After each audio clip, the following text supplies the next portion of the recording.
you can control. End zone touchdown! Is he the MVP or what? Thing of beauty! Aaron Rodgers wants out of Green Bay. I'll take he is that petty for 500. Hell yeah, Aaron Rodgers can stay home. His loyalty is somewhere in Hawaii with his fiance. He's not thinking about the Green Bay Packers. This is a one-on-one battle, and Aaron Rodgers is winning it. People make an organization, and sometimes that gets forgotten. Under my reign too, my palace you came. I bow down to your highness cause you know I'm the king. The twists and turns of the Aaron Rodgers saga continue. As we welcome you into NFL Live, I am Field Yates. For the next hour, I will have, amongst others, Tim Hasselbeck, Damian Woody, and Kimberly Martin. We'll get into a lot, including a developing story, and a significant one at that, involving the Washington football team. Of course, more to come on Aaron Rodgers in just a bit. But within the last 30 minutes, we have received news, that courtesy of who else than Adam Schefter, who tweeted just minutes ago about the Washington football team. And Schefter, I'll give you the floor. What more can you tell us here? Phil, can you hear me? We got you now, Schefter. Go ahead. Okay, because basically, I'm sorry about that confusion. Essentially, moments ago, the NFL just handed down a $10 million fine to the Washington football team for essentially the culture that the organization had for years. This was an investigation that a law firm in Washington ran through the NFL. The league has handed down the penalties and come to the conclusion that this is worthy of a $10 million fine, one of the largest fines the league has handed down. We should also point out here, Field, that essentially there were no suspensions. Nobody here was responsible for a loss of a draft pick. So really, the one penalty, and it's a severe hit, is a $10 million fine. Dan Snyder did not get disciplined. And when we look back across time at NFL owners, there have been very few that essentially have gotten disciplined. We saw Jim Irsay, who was charged. We saw Jerry Richardson suffer in Carolina. But very few owners have been disciplined over time. And in this particular case, the NFL sought to impose the fine on the Washington football team. No suspensions, no loss of draft picks, but this was for the culture that they ran. And you'll notice this past week, of course, the Washington football team promoted Tanya Snyder to co-CEO. Not an accident that comes down this week, in a week where the league hands down a $10 million fine against the Washington football team. Schefter, stand by because we'll come back to you in just a moment for more news. But you mentioned Daniel Snyder addressing this matter. Here is what he had to say in a statement that just was released. I have learned a lot in the past few months about how my club operated and the kind of workplace that we had. It is now clear that the culture was not what it should be, but I did not realize the extent of the problems or my role in allowing that culture to develop and continue. I know that as the owner, I am ultimately responsible for the workplace. I have said that and I say it again. He continues, I feel great remorse for the people who had difficult, even traumatic experiences while working here. I'm truly sorry for that. I can't turn back the clock, but I promise that nobody who works here will ever have that kind of experience again, at least not as long as Tanya and I are the owners of this team. More on this, and that comes from Kimberly Martin, who joins us now. And Kimberly, you previously covered this team for the Washington Post. What's your reaction to this $10 million fine handed down by the league? Fields, I think that sounds like a lot of money. It is a lot of money. But I think there's always going to be skepticism when it comes to NFL owners paying this sort of money. That might be pocket change to a lot of owners, as crazy as that sounds. There's also always going to be skepticism when it comes to Daniel Snyder. You mentioned I covered the team before. You know, the stories that we saw last offseason that were written by the Washington Post were not the first. There's always been this cloud around that organization for a long time, and the organization went above and beyond to try to rectify that. They made a lot of new hires, a lot of diverse hires in light of those Washington Post stories, but you know, no owners, from what I gather, no owners were pushing to force Dan Snyder to sell. You know, I think like I said, there's always going to be skepticism with him because these are not new allegations. There's always been this cloud of suspicion and always questions about how things were run internally. So having his wife now take over the day-to-day operations, again, is that a PR move? The feeling is that a PR move, or is this an organization that's really committed to turning the corner? And some people wonder, can it do that with Dan Snyder still as the owner? Yeah, I was going to ask you that, Kimberly, because it feels like, at least from this view in Bristol, that since Ron Rivera was hired as the head coach, the organization has made some progress culturally and seems to be more diverse and more open, and certainly a place that players seem to have a little bit more pride playing for. Do you get the sense that we're heading in the right direction? Understanding this is a big step back in terms of money, but it feels like things are trending in a positive direction. Yeah, from not just Ron Rivera, Jason Wright, the new president, well, relatively new president, it feels like it felt like a new day last year in a sense. But again, Daniel Snyder being at the top of that org chart, that's where the issue is, and that's where the skepticism lies, because while they try to steer course, they're separating from Daniel Snyder, except he's still there. Like, that almost feels like the elephant in the room, and I think people down in that region now still have been wanting him to get rid of the team, but that's clearly not going to happen. And as long as he is there, the questions of how could he not know? How could he not have known he was enabling behavior? Because these are not new stories and not new rumors. Well, keep in mind here, Kimberly, that there were nearly 150 former and current employees of the Washington football team that were interviewed in the investigation conducted by Beth Wilkinson, the Washington attorney that the league hired to do this particular investigation. And there were all sorts of findings. And we look at a team now that is and has been in complete transition. You mentioned all the hires that this team made. We go back to last year and the team dropping its nickname in favor of the Washington football team as it goes on a journey to find a new name for the football team. Dan Snyder stepping away from the day-to-day operations of the team, ceding control to his wife Tanya, who will be more involved. She obviously comes with some rave reviews. She was the one that thought up the breast cancer campaign to raise funds for Think Pink. So she comes with a decorated background, and she will be very much in control of this franchise as Dan Snyder steps aside from all that has transpired with an organization that has been in turmoil but is trying to come out on the other side of it right now. Seems like we're making some progress down there in D.C., at least a little bit, Schefter, but a big hit to the wallet of Dan Snyder today. But he's not the only person who will owe the NFL some money. A day of discipline's upon us. What more can you tell us about teams that have been fined today? Field, it has not yet happened, but it's going to happen in a short time. The NFL is going to fine 3 different teams and head coaches for OTA violations. The Jacksonville Jaguars, the San Francisco 49ers, the Dallas Cowboys. My understanding is there had been some inadvertent contact. The NFLPA saw that contact on video, had video evidence, lodged complaints against these particular teams, and there you see the 3 fines in their specifics that were coming down today. The 49ers fined $100,000, Kyle Shanahan $50,000, Jaguars $200,000, Urban Meyer $100,000, the Cowboys $100,000, with Mike McCarthy being fined $50,000. So 3 separate fines that come down. So we've got a $10 million fine for the Washington football team for issues and allegations that are obviously much more serious than some inadvertent contact during OTAs. But on that same day, these 3 particular teams also, along with their head coaches, get hit up for some fines. So look, Field, this usually happens right before the July 4th holiday, right before the lull. The league manages to get in all this news, and it's happening again as we speak. Nothing like the Friday news dump, although we're just a day in advance of it and ahead of the holiday weekend. Schefter, as always, thanks for making time for us on the fly here today, and great insight and reporting. Thank you, Field. All right, more to come here on NFL Live. As NFL Live is brought to you by Summer of Skin in a Vacuum. Pressure is applied and decisions are made. And sometimes that pressure can come from a date on the calendar. The next pressure point for Aaron Rodgers and the Packers comes tomorrow when players have to decide if they will opt out of the 2021 NFL season. Let's get our NFL insider Jeremy Fowler in here. Jeremy, you've been all over this Rodgers situation this summer. What have you heard about the possibility of Rodgers opting out of the 2021 season before tomorrow's deadline?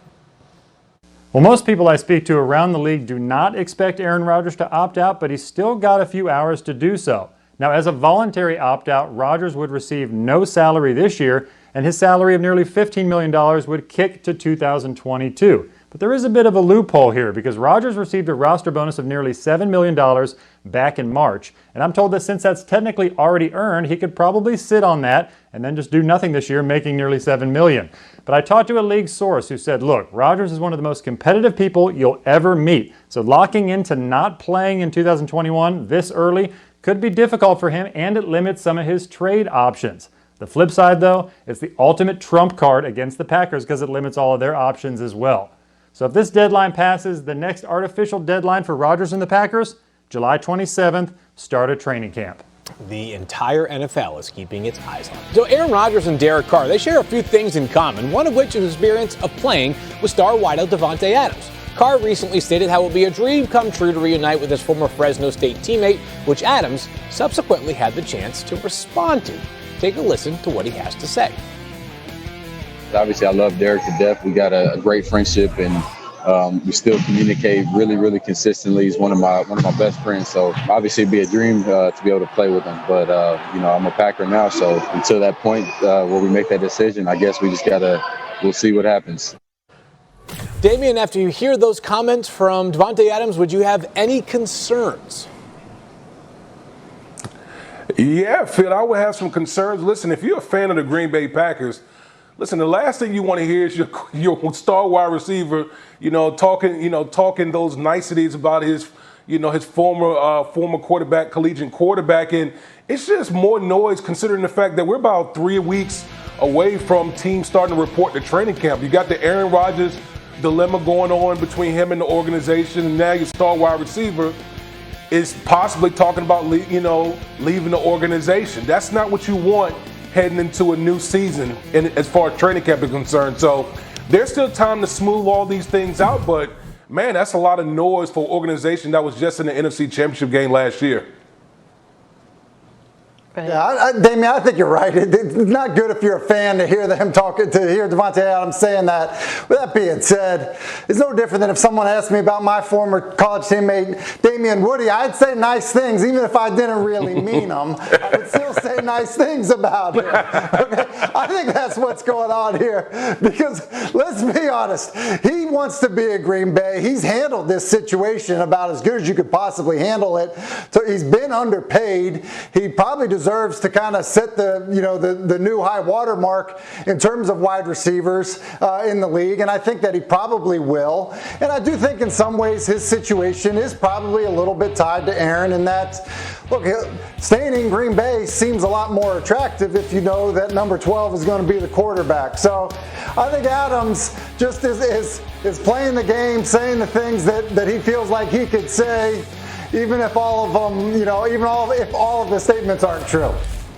Kimberly, what are you hearing about the Packers' plans for Davante Adams? Because he's only 1 year away from being a free agent, potentially. Yeah, Phil, here's what we know. He's entering the final year of his deal. The Packers want him, and they want to extend him. You can't argue against Davante Adams being a top 5 receiver. In fact, you could even argue that he's number 1 in the league. The Packers know this, and they want to get a deal done, especially with the Aaron Rodgers drama hanging overhead for all these months. Extending Adams is a priority. So as we get closer to training camp, hopefully we'll hear some more noise about that. Well, the connection between Aaron Rodgers and Davante Adams has been incredible. Over the past 5 seasons, they have 59 touchdowns. That right there is, of course, one of the best in the NFL. But for now, we'll see whether Aaron Rodgers is actually back in Green Bay for the 2021 season. We've got so much coming up here on NFL Live. As we know, the story of the day is unfolding. That's the Washington football team and a $10 million fine handed down to owner Daniel Snyder. Adam Schefter broke the news, and he'll be back with us here on NFL Live for the very latest. Don't miss Shefty's notebook on the Washington football. I have no idea. Sounds sort of like me. We bring back our crew, and Kimberly Martin, I'll start with you. What have you heard about how Justin Fields looked in camp for the Bears? So Field, during minicamp, I checked in Chicago to get a sense of how Fields is looking, and I was told there's a lot of excitement about him, and I was told the kid is throwing dimes. And it got me thinking, besides the athleticism, the strong arm, and all that, I thought about what else does Fields have, and he has the allure of the unknown. We know what Andy Dalton is. Everybody knows what Andy Dalton is. We've had 10 years to see what Andy Dalton is and his ceiling. Now, keep in mind, the Bears' schedule is very difficult, like brutal. So if they're scuffling with Andy Dalton, you can't tell me that fans and even some players aren't going to be looking around and a little anxious to see Justin Fields and if he can let it rip in a game. Damian, first it was the Bears' official Twitter account, and then it was their head coach, Matt Nagy, who said that Andy Dalton is QB1. He's the starter. What was your reaction to that? Why? Why come out this early and just anoint the guy QB1? Like, literally, you traded up 10 spots to go get the quarterback. We all know the coach and the general manager is on the hot seat. Jobs are on the line. So my thing is, why not make it an open competition? We know where Andy Dalton is. I'm not calling him a scrub or anything like that. We know who he is, okay? So why not make it an open competition and let the best man win? I get the schedule. I get all of that. But to just come out and be like, oh, QB1, please stop. And the look on Damian's face is exactly why we are going to see Justin Fields. And Kimberly's point about the schedule is why we are going to see Justin Fields before week 9. That is the reality of it. Look at their schedule. It is brutal. And in fact, week 8, if I'm right, week 8, 49ers, week 7, the defending champion Buccaneers. So, look, we're going to see him once we get around that halfway point of the season. And, Damian's reaction is going to be the reaction in the locker room. Not because, to his point, that Andy Dalton, there are some things that he can do. But the fact is, this guy has so much talent. I feel like he was the most kind of overlooked player in the draft. Coming out of a big program, he did so many things extremely well. You think about the influence that he can have on a team that's struggling. Look at this for the run game. It's just a typical zone read, okay? Defensive end's going to crash down. This is a quarterback that's over 230 pounds.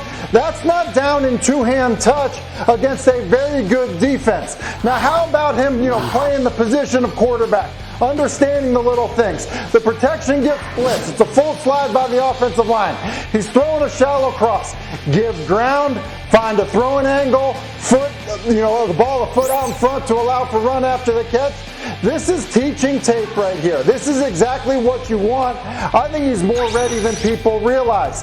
Then you get down to the red zone when things need to happen quickly. How about his ability to anticipate on a corner stop? Ball out early, perfectly placed, beats the pressure. He does so many things well that I just think that if they are not above 500 at the halfway point, the whole locker room is going to be looking at Matt Nagy the way Damian was just looking at you, Field. Hey, Tim, that was a hell of a tape, my man. That was a hell of a tape. You just proved my point right there. You just proved my point with that tape. We know where Andy Dalton is. Man, make it an open competition. Let's see who wins this job. I get the suspicion that there will indeed be an open competition. It won't be long before Justin Fields is very much in the mix. We got another developing story here today. We've already told you about how the Washington football team was fined $10 million. When we bring back Adam Schefter for more discipline taking place today in the NFL. And Adam, these are related to OTA violations. Yeah, Field, the NFL fined 3 teams for OTA violations. My understanding is there was contact that was inadvertent in the team's eyes, but captured on video, nonetheless to the point where the NFL went ahead and fined the Dallas Cowboys, the San Francisco 49ers, and the Jacksonville Jaguars, as well as their head coaches. And there were not just fines involved, but the NFL Management Council, turns out it ordered the 49ers to cancel the last week of their offseason program last month. So the 49ers shut it down early. Everybody saw that. What they didn't know was that the Management Council ordered that to happen. The Cowboys were ordered to forfeit 1 OTA practice during the first week of the 2022 offseason, and the Jaguars were ordered to forfeit 2 weeks or 2 days of their offseason program next spring. We mentioned the fines, $100,000 for the 49ers, $50,000 for Kyle Shanahan, $200,000 for the Jaguars, $100,000 for Urban Meyer, and $100,000 for the Cowboys and $50,000 for Mike McCarthy, the Cowboys head coach. So a whole host of fines to organizations, head coaches, and the most notable one today, of course, for the most significant actions, the Washington football team fined $10 million in addition to the OTA violation fines that the league also has handed out this afternoon, Field. And just moments ago, the league wrapped up a conference call, which you will hear highlights from next here on NFL Live. And Adam Schefter is not going anywhere. He has been all over this story. Again, the Washington football team fined $10 million following the NFL's investigation into the team's culture. More from that, and a sound coming. Fresh sound here next on NFL Live.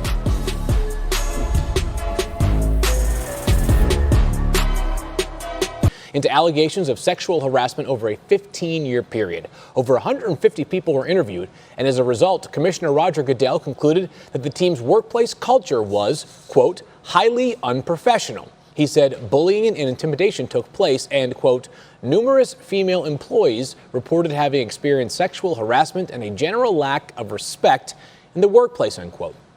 Washington owner Daniel Snyder issued a statement saying he agrees with the commissioner's decision and has ceded day-to-day operations of the team to his wife, Tanya Snyder, who was named co-CEO Tuesday. As mentioned, it was Adam Schefter who first broke this news just a little bit before the start of NFL Live today, and Adam is back with us. What more can you add to this situation, Adam, beyond what we found out already, which is $10 million has been fined by the NFL for Daniel Snyder? One of the stiffest fines in NFL history, Field, and this is as a result of an investigation that the Washington-based attorney Beth Wilkinson ran for the National Football League, in which she and her firm interviewed over 150 former and current employees with the Washington football team. And as you mentioned, they found an atmosphere of sexual harassment, of bullying, of an unwelcome place, which Tanya Snyder, the new CEO of the Washington football team, commented essentially this afternoon that she didn't know that it existed, and she's mortified that it happened in their building. Now, Tanya Snyder will take a more prominent role with the organization. That announcement came earlier this week, obviously, with the anticipation of what was going to come from the NFL and its findings, in which they concluded this pervasive atmosphere that was unacceptable across the board, in the words of Beth Wilkinson and Roger Goodell. Now, Daniel Snyder will not be forced to sell the team. He will continue to remain as the owner of the team. And remember, back in the spring, he bought out his limited partners to get 100% control. And he even accused those limited partners of essentially extorting him and trying to get control of the franchise. So this obviously is a situation that's unfolding, and really it's been going on in Washington for quite some time, where that organization was considered to be stuck in a cesspool. And they have tried over the last year plus to correct many of the things that that organization was clearly doing wrong for many years going back. And we saw last year the team get rid of its nickname and go to the Washington football team as it continued its search for a new name. We saw, obviously, all sorts of issues with hires where the team went in a more diverse direction with better voices, with a more well-rounded voice pool here. And so now the finding comes out today where there was no suspensions for Daniel Snyder or anyone in the organization. There was not a loss of draft picks. There were no charges, but there was a $10 million fine handed down to Washington. That fine obviously will be donated to charity, but it's a new day in Washington. And I think this ultimately is something that will help the franchise turn the page on its sordid past. Well, Adam, a ton to unpack there, and of course, great insight from you and reporting throughout the day. Lots of perspective there as we turn to the rest of the cast here for some more insight. And I'll begin with you, Damian. Your thoughts, your initial reaction to the report from Adam. $10 million fine for Daniel Snyder. Is that enough? Is that going to cause change within this organization?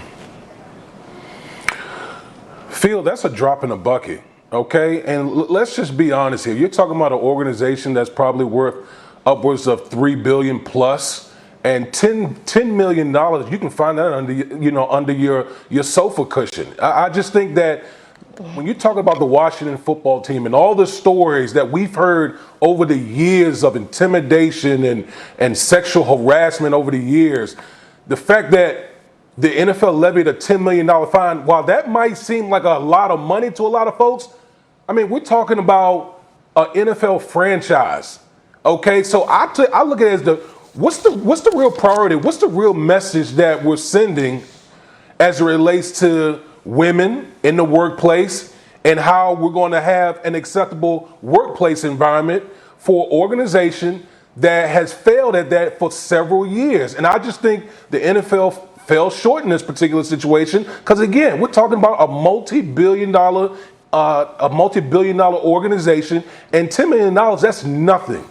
It's nothing. It's laughable to me. I understand that the $10 million is going to charity, but $10 million, come on. Yeah, Damien, you're right. I mean, you're right in terms of the amount of money and what that means to Daniel Snyder or the organization. I thought Adam used a pretty significant word talking about, Tanya Snyder's remarks in terms of what they learned through the investigation. It was that she was mortified. I bet you the Snyders are embarrassed. And so in terms of, going back and changing what's happened over the last 15 years in Washington, there's really not much that can be done. But what can be done is having a different environment going forward. And I think Adam outlined kind of some of the things that have gone on over the past couple of months in Washington in terms of new hires, in terms of the new leadership with Tanya Snyder being in charge. And I think that ultimately, the money isn't what's going to change the culture in Washington. It's the people that are in place, that are in charge, that are overseeing the operations in all areas of the club, which I'm sure the league has an expectation of being very different than they've been in the past. And so, the money is not going to change it. I think the humiliation and embarrassment of the type of operation that had been run is probably the key factor for change. The interesting thing that I took away was 15 years. This isn't something that, we've only been talking about 2 years, 3 years. This is pervasive, long-standing. When you thought of Washington, words like dysfunction. Adam used the word cesspool. That's the reality. Yes, it is a new day in Washington, and the league and Beth Wilkinson, everybody feels good about Ron Rivera and Jason Wright at the helm trying to steer this franchise in the right direction, as they should. But when you talk about 15 years, how long, and Dan Snyder stepping away, it's voluntary. It's not, it's voluntary. No suspension outside of the $10 million fine. This is a man whose net worth, we're talking billions. So that's why it may sound funny to some people that Damien called it a drop in the bucket, but you talk about billions versus millions. Like, this is a different stratosphere when it comes to money. So hopefully Washington Dan Snyder has opened his eyes. His wife clearly mortified by the situation, but this is not a new thing. That's why I said it's been a long time coming that there be some sort of punishment and penalty for this franchise. As mentioned, of course, new roles now in Washington, and more from ESPN Washington reporter John Keim, who says, quote, wrapped up a call with the league about the Washington football team fine. Tanya Snyder will rep the team at league meetings. Dan Snyder will focus on stadium issues. This was called a voluntary move. The league said there's no written report. Beth Wilkinson communicating findings and recommendations to them verbally. They wanted to keep it confidential, which is why they chose this route. Also, Wilkinson's job was never to submit punishment recommendations, more recommendations about how to improve the workplace culture, etc. All right, so again, a changing of the guard in terms of power structure within the Washington football team organization. Schefter, what should we make about the fact that Tanya Snyder is now in charge of this team day to day?